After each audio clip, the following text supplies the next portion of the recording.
Hi, Mia. Hi, Daddy. Me. So we're here in Mia's room, and we're just going to demonstrate a few of the things that she is not doing developmentally that she should definitely be doing for her age. She did just turn 1 on May 15th. So, there's certainly a lot of things that concern us as far as her being able to support herself, her stature. She's not sitting up at all. She's not crawling at all. She actually doesn't move very much at all, really. When we lay her down, whether it's on her back or on her stomach, she usually has no movement whatsoever. She may squirm a bit, but usually she won't even lift up her head. If she's laying flat down on her stomach, she'll let her face be flat down, in the pillow or on the cover, wherever she's laying. So those are mainly the things that really concern us. So I just want to demonstrate for you guys. Right now we have her propped up. See, she keeps falling back. She doesn't, like I said, she doesn't know how to sit herself up. She doesn't use her back or her neck for support. So we got this boppy pillow to, kind of help her sit up. But even with it, she still has a lot of trouble sitting up. And it's a little difficult to understand because there's really nothing wrong with her body physically, as we know so far. All of her, developmental delays stem from her brain. So her brain is not sending the signals that need to be sent for her to use her muscles and her bones. So, we'll try to get her to sit up. So if we just leave her like that and let her go, you see how she's crouched over. She won't sit up, and she'll get frustrated because she doesn't want to be in that position. And typically what a baby will do, is go ahead. If they don't want to be in that position, they'll move themselves, sit up or roll over or whatever they need to do. But it's like, she doesn't know how to move her muscles, or her brain is not, telling her limbs what to do. So I demonstrate, like if we lay her down, get the her blanket right here. Let me a blanket.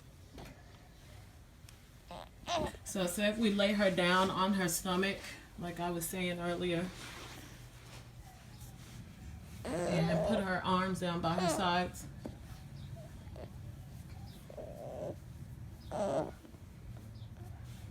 So if we lay her like this, like I was saying earlier, she has trouble lifting her head up.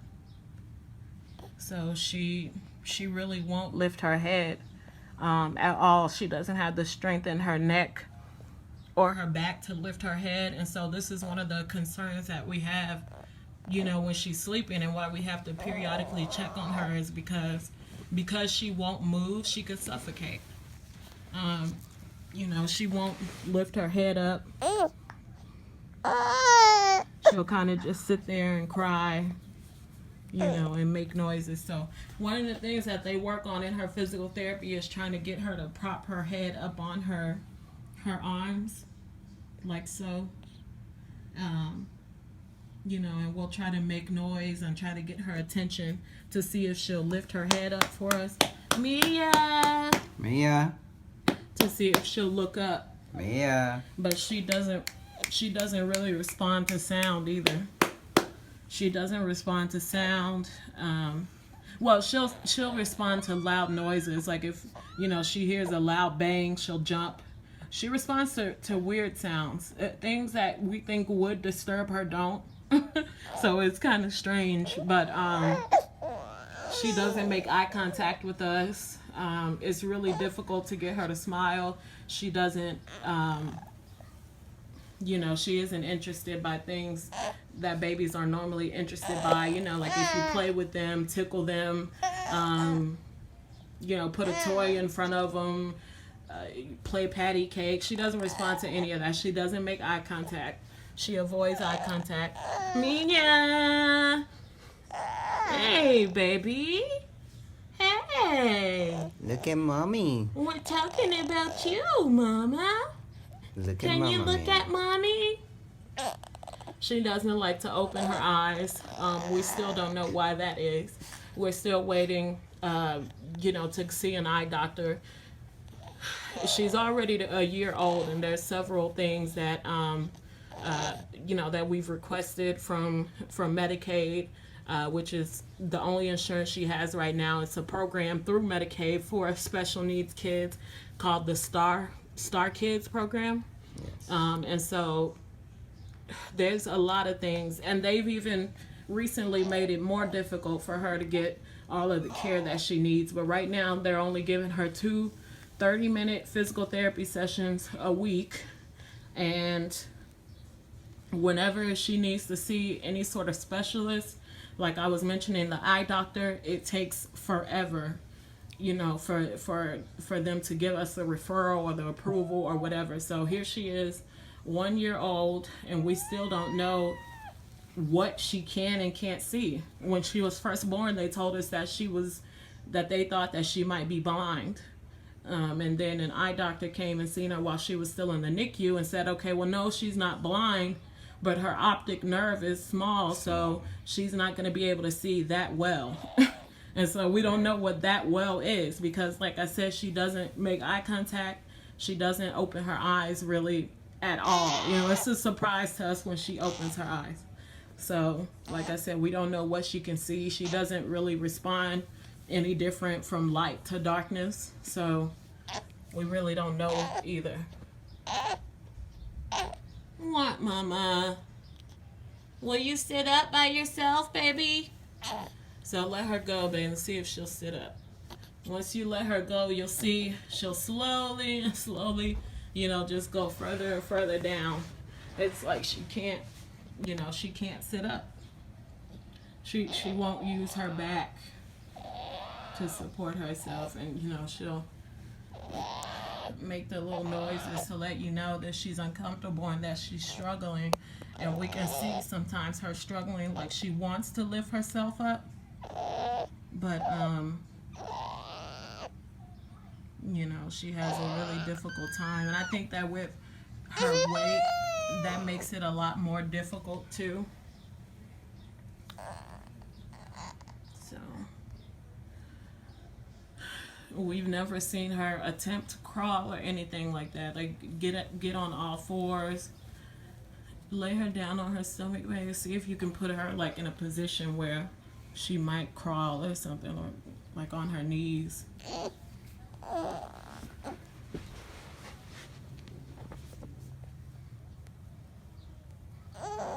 She's really stiff, so when you're trying to put her in any position, it's really difficult because she's really tense and stiff, and she doesn't let you manipulate her, her limbs very much. She gripes and complains about it, and she doesn't like it. So we have her like this, but she's not in an upright position. Like her stomach is still touching the floor, like she's not trying to prop herself up or pick her head up. Mia, get one of those toys out of the basket right there to make noise. 'Cause what the physical therapist gets us to try to do is to make noise next to her ear to see if that will get her to lift her head up. But as you can see, she really doesn't respond to anything, to any sound or commands like that. Mia, look at Mama, baby. Can you look at Mama?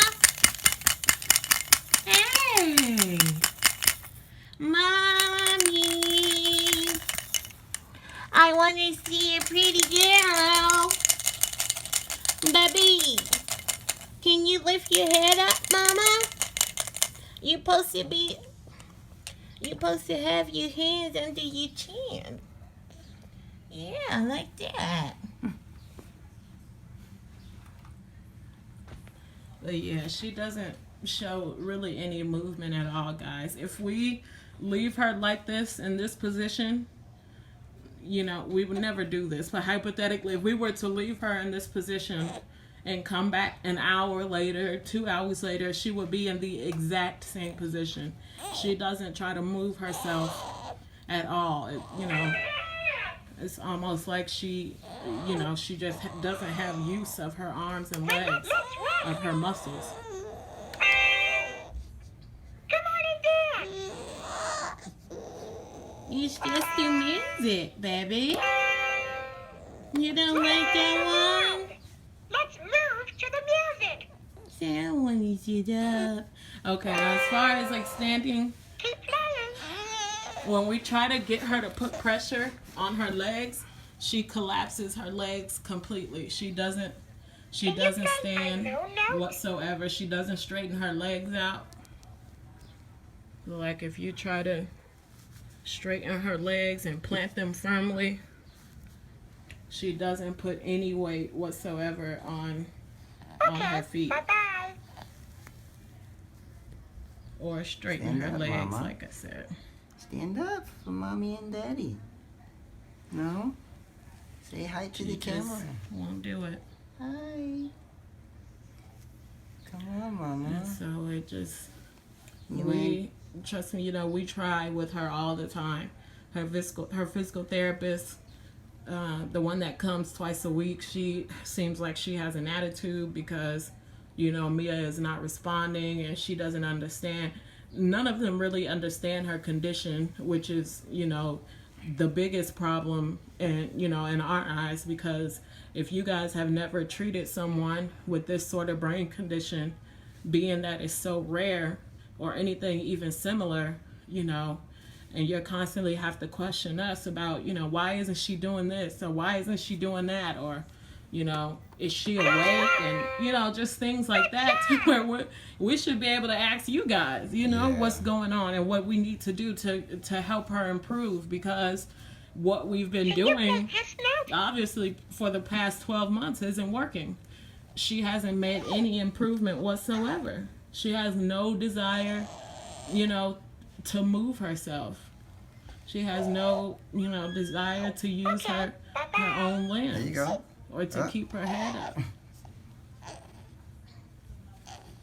And so it's really difficult for us. Like, there were at least 3 other girls I know that were pregnant around the same time as me, that now have babies, that are Mia's age or maybe a month difference. And all of those kids are either walking already or at least standing up, definitely crawling and sitting up. Making eye contact, have hand-eye coordination, can hold things in their hand, can, sort of babble and make sounds, mama, all Mia does is grunt, to let you know that she's upset and cry.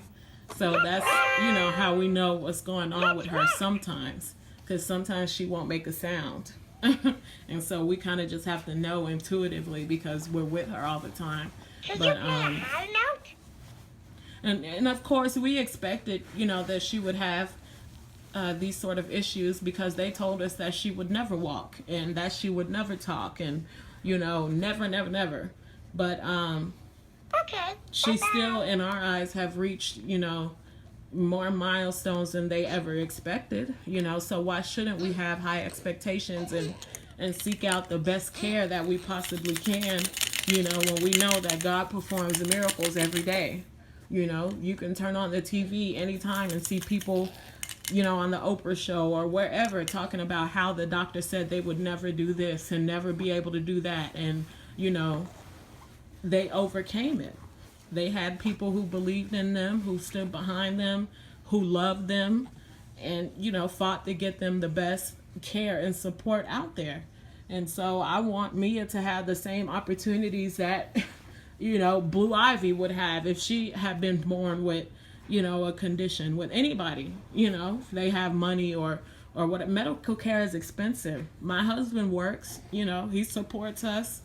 I had to stop working to be able to care for Mia, but I work from home. I do taxes. I have hustles, so it's not a matter of us just not wanting to pay out of our own pocket for it or whatever you're speculating. That's not the case. Medical care is extremely expensive, especially when you have a complex medical issue that typical doctors don't understand and don't have experience with.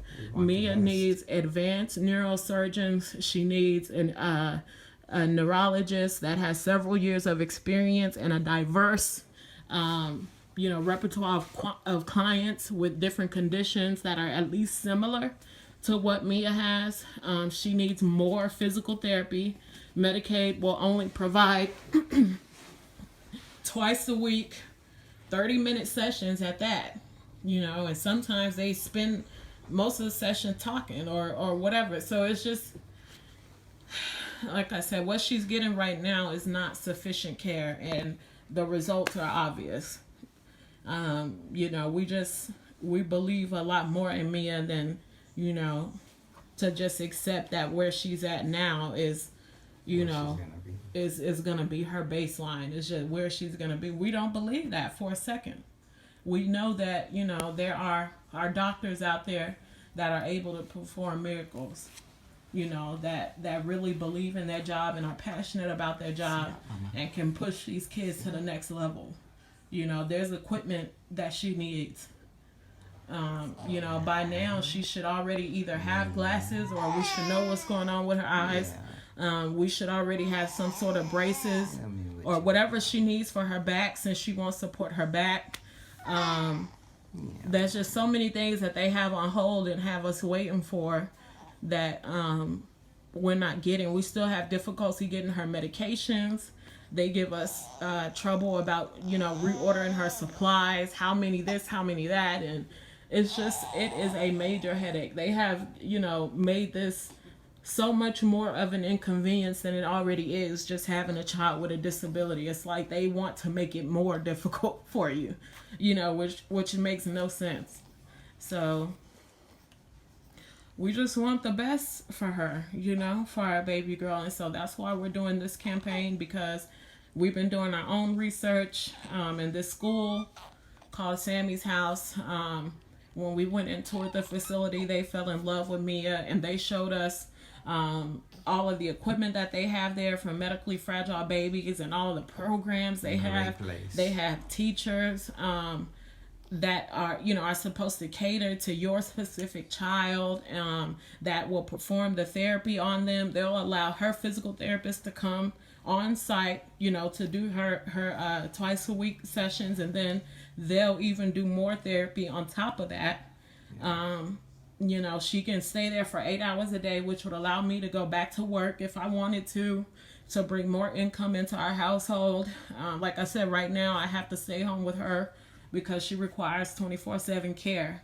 And I'm able to work from home, but at the same time, it's still not, even the disability that she gets is still not even half or a fourth of what I was making, at Apple or at Accenture before I had Mia. So, like I said, we just, we would like much, rather be in a predicament where we can give her everything that she needs without having to wait for Medicaid to say so, and for them to want to do their job. Say hi, Mimi. Wake up. Show your pretty face. But yeah, you guys, this is her usual demeanor. I know a lot of you comment that she never opens her eyes, or when you see us out and about, she's always sleeping. But that is pretty much, that really is her baseline. With all the medication that they have on her, the clonazepam, which we were strongly against anyway, but they're insistent that she should be on this medication for seizures, even though she's never had an actual seizure. And anytime we give them any pushback or try to question their motives or putting her on certain things, they, try to get social workers on us and call CPS and get CPS involved. And I mean, we have just, you guys will be amazed at the ways that they have tried to inconvenience us and to try to get us to walk a straight line and do what they say, and just, you know, it's the policy. So, you know, and it's unacceptable. It is absolutely unacceptable. They want us to put her on growth hormone, which, you know, The is side effect. one of the main side effect of this growth hormone that they say she should be on, because she's not getting taller or growing according to what they feel like her growth rate should be, even though, like I said, they've never dealt with anyone in her condition. They want us to put her on growth hormone, which would cause brain swelling. And you guys already know she has a brain condition. So for us to put her on something that would cause brain swelling would make absolutely no sense. They told us that that was the only side effect that we would have to worry about. Mind you, when we went to our last appointment, they snuck in the fact that it would, what was the other one she came up with? Oh, that it would enlarge her tonsils. Enlarge her tonsils, yeah. You know, which would complicate her breathing and her swelling. So I'm like, you know, y'all told us last time that the only side effect would be brain swelling. Not that that is, you know, minute or acceptable, but now you're telling us, you know, that this is something else that could, you know, that it could cause as well. And you want, you know, to force us to put her on this, and they know how to, you know, get in your head and try to make you feel bad. You know, like you're making a decision that is not good for her, but obviously they're not making the right decisions, because we're constantly in the doctor's office, constantly in the hospital, but Mia hasn't improved. So that's where we're at. Yeah. As you see, she's still But beautiful. Yeah, she is. She's absolutely beautiful. People have such a hard time believing that she even has a condition, you know, unless they see her NG tube, you know, and they're around her longer, because she's just so perfect, you know. She's beautiful, and she, you know, she's the light of our life, regardless of how hard this thing is, how difficult it is, some of the things that we've experienced. We wouldn't trade it or change her, you know, for anything. She is the absolute joy of our lives. Yes. So that's basically why we're doing this, you know, why we're fighting so hard. Right, Mimi? Will you look at mommy, baby? Are you going to show off your new hairstyle? See, look, I got the ponytails. Show your ponytails, Mimi. She's a supermodel, folks.